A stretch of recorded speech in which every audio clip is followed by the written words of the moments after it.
Bonjour à tous et bienvenue dans cette série de vidéos et de lives dédiés à l'apprentissage de l'informatique.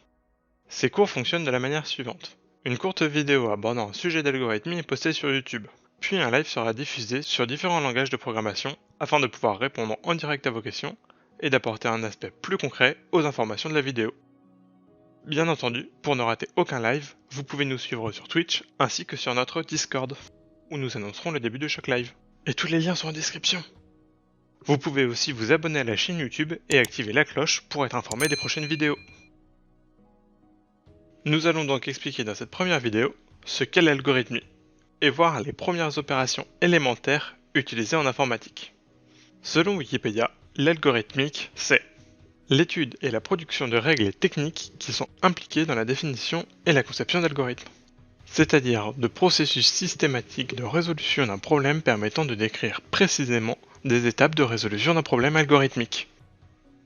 En d'autres termes, et pour faire simple, un algorithme est une suite d'instructions permettant de résoudre un problème donné.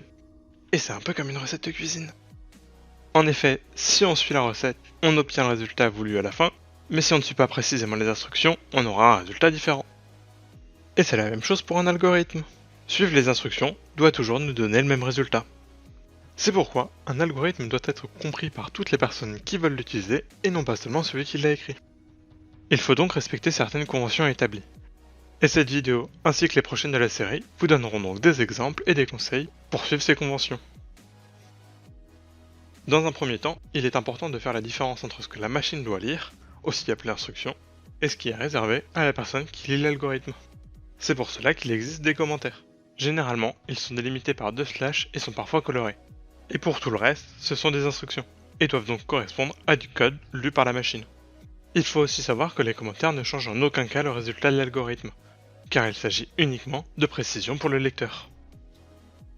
La deuxième partie nécessaire pour bien comprendre une instruction est de savoir à quoi correspond une variable. Que ce soit en algorithmie ou en programmation, les variables correspondent à des boîtes de rangement dans lesquelles on peut y stocker ce que l'on veut. On reconnaît une variable par son nom, comme une étiquette sur une boîte de rangement. Plus le nom est précis, et plus il est simple de savoir ce que contient notre variable. Évitez donc les noms tels que test, valeur, entier, truc ou autre approximation. Il est donc enfin temps de voir nos premières instructions, afin de remplir nos variables.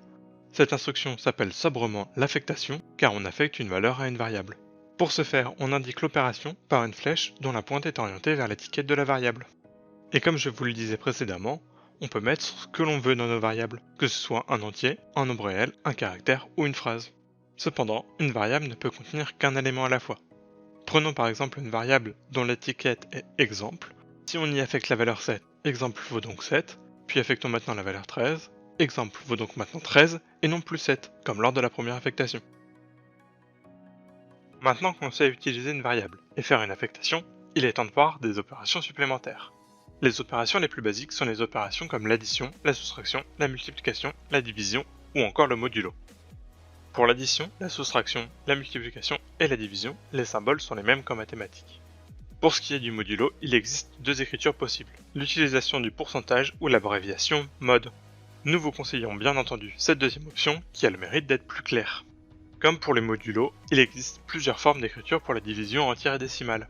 Nous avons décidé d'adopter la version où la division entière utilise l'abréviation div et où la version décimale, le slash. Il reste une opération basique sur tout ce qui va être caractères, mots et phrases. Il s'agit de la concaténation.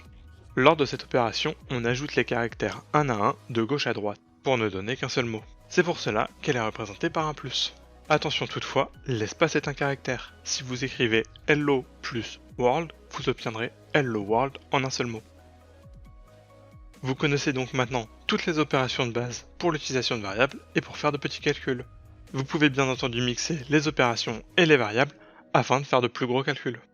Si vous avez aimé cette vidéo, n'hésitez pas à mettre un petit pouce bleu, ça nous fera énormément plaisir. Et si vous avez des questions, la zone commentaire est là pour vous. Mais si vous voulez avoir une réponse plus rapide, retrouvez-nous sur les réseaux sociaux ou sur Discord, tous les liens sont dans la description. Et n'oubliez pas, cette vidéo est accompagnée d'un live qui aura lieu le week-end du 16 et 17 mai. Venez donc avec vos questions.